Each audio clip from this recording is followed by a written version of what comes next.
Budianta ini bernama cukup panjang, Christophorus Apollinaris. Ini saya baru ngerti nih Pak ketika browsing ini nama beliau, nama Bapak. Selamat malam. Saya perlu menyapa yang baru masuk juga. Di pukul 20.11 sudah ada 29 orang, artinya terus bertambah. Ada Pak Tangsu, ada Mbak Vanessa Helen ini ya, dan MA Haris Iris. Selamat malam. Saat ini Pak Eka aktif di UI ya Pak? Sudah, enggak, istri saya dosen di sana. Saya tukang antar aja. Tukang antar ya Pak ya. Ya. Pak, mungkin perlu diulas lebih dulu dari judul yang mungkin dipilih Sirikit. Pak Eka Budianta sudah sempat bisa membaca seluruhnya atau belum? Iya, nih? saya Alhamdulillah. Kalau saya bukunya belum sempat datang karena mungkin nggak tahu ini belum terkirim, tapi PDF-nya saya sudah sempat membaca. Nah, dari yang sudah Bapak baca, mungkin kita menginjak lebih dulu ke judul. Menurut Bapak, tadi sudah diungkap bahwa buku ini diberi judul demikian, itu karena ada pertimbangan Pak Irikit yang merasa bahwa itu paling tepat gitu. Tapi kalau menurut Pak Eka Budianta bagaimana? Ya. Dari sisi judul dulu Pak. Ya, kita harus menghormati pilihan itu, dan memang nilai yang tertinggi dalam hidupnya Ibu Sirikit itu disembunyikan dalam puisi ini. Kita tahu bahwa si Putra Angin itu ternyata sangat mencintai Mariamah, dan bagi Putra Angin itu kalau cinta sekali, hanya cukup sekali, tidak mungkin lain. Ini sebetulnya yang ingin ditekankan oleh Ibu Sirikit, bahwa hidup itu hanya sekali, cinta itu hanya sekali, dan nilainya sangat tinggi. Tetapi sebelum itu saya kepingin membahas secara umum. Sebetulnya apa manfaat puisi-puisi Ibu Sirikit ini? Ya, kalau kita, ini sepertinya peluncuran buku ya, tapi hampir lupa. Hari ini, kemarin ya, persisnya tanggal 28 Juli ya, Ibu Sirikit ulang tahun ke-60. Dan ini menunjukkan juga Ibu Sirikit sangat menghargai berkah kehidupan itu. Dan itu sangat tercermin dalam puisi Putra Angin yang kita ini, balada Mariamah dan Putra Angin itu. Tapi manfaatnya apa? Jangan-jangan kita baca puisinya Ibu Sirikit tidak dapat manfaat apa-apa. Karena orang kan seringkali mengatakan, puisi itu hanya permainan kata, begitu. Ternyata saya mendapatkan 7 paling sedikit manfaat dari membaca buku puisinya Ibu Sirikit. Pertama adalah manfaat informasi, karena puisi sebagai cara untuk berkomunikasi. Kalau saya tidak membaca, saya tidak tahu ada konflik yang begitu besar di Kalimantan, bagaimana orang-orang Madura dihabiskan, dibunuh, dan bagaimana juga taring babi yang diberikan oleh Putra Angin itu menyelamatkan Mariamah. Dan kelak setelah Mariamah meninggal, anaknya datang ke Putra Angin untuk menjadi anaknya dia. Dan itu saya kira sangat menyentuh. Jadi manfaat pertama dari membaca buku puisinya Ibu Sirikit adalah informasi. Masyarakat yang kedua, yang lebih penting itu adalah yang kedua adalah imajinasi. Tadi Hetty menanyakan apa yang terbayang pada waktu membaca puisi tentang malam di London itu. Imajinasi apa? Terus yang ketiga adalah ide. Idea ini adalah cita-cita. Kalau kita membaca puisinya Ibu Sirikit, kita menemukan dengan jelas cita-cita yang ingin diberikan, idea-ideanya. Ada sajaknya di halaman 11. Ini informasinya tentang Oxford, University of Oxford yang di Inggris itu. Para mahasiswa jalan berpasang-pasangan, bergandengan, berpelukan, berciuman, bergumulan.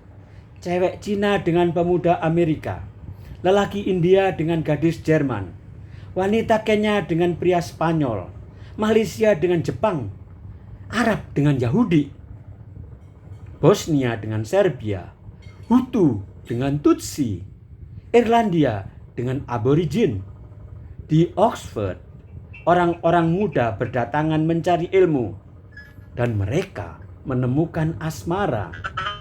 20 tahun lagi akan lahir generasi global. Tak ada ras atau bangsa-bangsa, for better or worse. Ini kelihatan ada idea, ada cita-cita. Itu manfaat yang ketiga.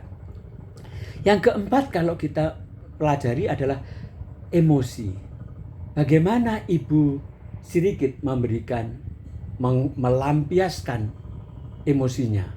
Apakah emosi yang dilampiaskan Ibu Sirikit itu bisa mendewasakan kita, atau membuat kita marah, atau membuat kita jengkel, membuat kita menangis? Di sana kita akan menemukan jawabnya. Yang keempat adalah empati. Ibu Sirikit memberikan nilai yang besar, yaitu empati. Kita diajak memberikan empati. Buku ini, kalau saya yang memilih, yang terbaik memang Menjadi Malam itu. Itu sajak yang terbaik. Tetapi sajak yang terpanjang ada di halaman 36, yaitu Separuh Hidupku. Sajak ini 6 halaman. Tidak ada yang lebih panjang dari sajak ini. Ini sajak untuk suaminya. Saya hitung-hitung yang agak panjang sedikit 5 halaman, tapi saya tidak terlalu suka, yaitu di catatan apa yang ada di yang namanya, yang dia sendiri juga saya kira tidak suka, yaitu di ini sosial. Itu saya kira itu sajak yang paling paling mentah, karena isinya marah-marah. Dan Sapardi Djoko Damono yang meninggal 10 hari yang lalu selalu berpesan, kalau marah jangan menyelesaikan sajak, tapi pergi demo saja. Karena sajak itu harus sudah mengendap, sajak itu harus udah matang. Nah, ini yang di bagian yang saya paling hindari, yaitu sosial. Bagian yang paling saya suka itu adalah obituari. Obituari ini adalah tes untuk setiap wartawan. Di luar negeri kalau kita mau lulus, selalu dites, disuruh membuat obituari. Dan saya tahu Ibu Sirikit seorang wartawan, tidak mungkin dia hidup tanpa meninggalkan kenangan pada orang-orang, tanpa berterima kasih pada orang-orang yang baik yang diingatnya. Dan saya bersyukur sekali, hampir semua nama di dalam obituari itu saya kenal. Amang Rahman, Basuki Rahmat, dan yang baru meninggal yang belakangan ini Sabrot. Bang Sabrot itu beberapa hari sebelum meninggal masih WA saya, dan saya dekat sekali dengan Bang Sabrot itu. Dan saya merasa ini adalah penghargaan yang akan abadi. Nilai yang ke-6 yang saya temukan adalah sebetulnya yang pertama tadi yang saya katakan, yaitu nilai-nilai kehidupan, bahwa hidup sangat berharga. Yang ke-7 yang saya dengan sangat menyesal tidak bisa menguraikan karena terlalu panjang, sangat teknis, yaitu estetika. Kalau kita menikmati puisi, pasti kita akan menikmati nilai keindahan bahasa, dan ini perlu panjang. Tetapi ada pertanyaan berikutnya yang lebih penting daripada apa manfaat membaca sajak Ibu ini. Pertanyaan yang lebih penting ini adalah bagaimana menikmati sajak-sajaknya Ibu Sirikit ini. Ibu Sirikit sudah memberikan bab. Ada Lalang Buana, jadi kita diajak tamasya, dan dengan puisi-puisi itu kita diajak pergi ke Teheran, ke Iran, ke Jepang, Sapporo 2 kali disebut. Ada banyak sekali kata-kata tempat-tempat di luar negeri yang dengan serta-merta kita diajaknya. Itu. Jadi cara menikmati sajak-sajaknya Ibu Sirikit adalah pertama mencari mana yang bagus. Mana sajak-sajak yang terbagus. Tentu sajak terbagus yang diyakininya sebagai judul. Tetapi saya menemukan justru yang malam itu. Bahwa ini masuknya di bab Lalang Buana ya. Itu sangat bagus. Karena apa? Karena sajak itu sangat universal. Nanti kita akan tunjukkan bagaimana aku ingin menjadi malam ini. Aku ingin menjadi malam. Ini sajak bisa diterjemahkan ke dalam berbagai bahasa. Tanpa harus kesulitan. Karena tidak ada nama tempat yang mengungkung kita. Karena tidak ada nama sejarah, nama apa. Ini paling bagus. Jadi kalau saya memilih, aku ingin menjadi malam ini yang paling bagus. Tentu kita bisa juga memilih yang paling jelek. Mana yang paling jelek? Yang paling jelek yang saya ingin sebetulnya tidak menulisnya di sini adalah kata yang judulnya Membunuh Indonesia. Judulnya saja sudah sangat jelek. Saya pikir, kenapa kita harus membunuh Indonesia? Dan ini sangat tidak sugestif menurut saya. Hampir semua ini yang di bagian sosial itu rata-rata yang saya katakan tadi, kalau bukan pseudo puisi, yaitu adalah teriakan-teriakan, umpatan-umpatan. Ini yang harus dimatangkan. Saya ingat dulu ada orang namanya Slamet Sukirnanto. Sebelum meninggal kita ketemu di Erasmus Hes. Ada orang tampil membaca puisi. Kak, hati-hati, jangan orang itu dikasih giliran. Kenapa? Dia bukan penyair. Dia itu aktivis LSM gitu. Loh, kan bisa aja aktivis LSM. Enggak, dia menggunakan sajak untuk ditunggangi gitu. Saya tidak mau kata-kata ini dilekatkan pada Ibu Sirikit. Karena kalau bisa membuat puisi yang jadi malam itu, tidak mungkin membuat puisi yang lebih buruk dari itu. Ini sayang sekali.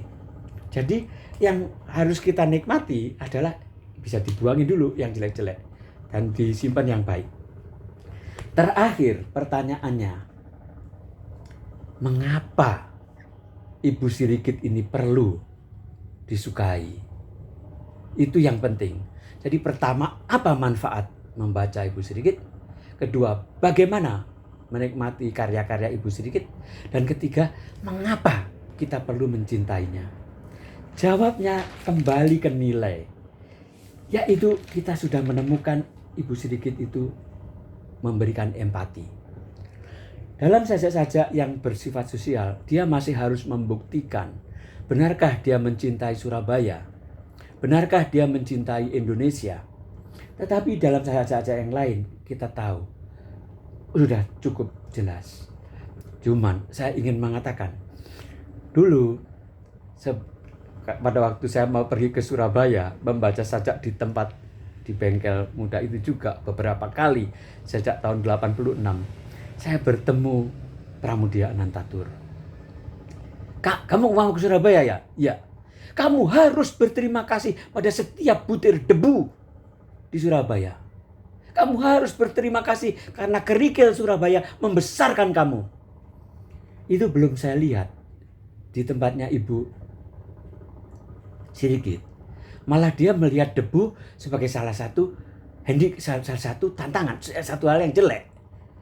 Bukan sesuatu yang harus dipeluk, bukan harus sesuatu yang harus disyukuri. Nah, ini yang saya kira tantangan besar. Karena kebesaran penyair akan dilihat pada saat dia bisa merangkul, bisa mencintai yang paling buruk. Yang paling buruk apa dari Indonesia, yang paling buruk apa dari Surabaya, itu kita jadikan mahkota kita. kita cintai, kita ajak orang-orang mencintai. Dan saya kira itu yang kalau kita harus memberi catatan pada Ibu sedikit. Jadi untuk sementara segitu dulu. Jadi kita sudah jelas, manfaatnya dapat 7, cara-caranya kita juga sudah tahu, dan mengapanya kita sudah mengerti. Kalau ada pertanyaan nanti kita pertajam dalam diskusi. Terima kasih Hati, terima kasih. Terima kasih Ibu Sirikit, terima kasih banyak.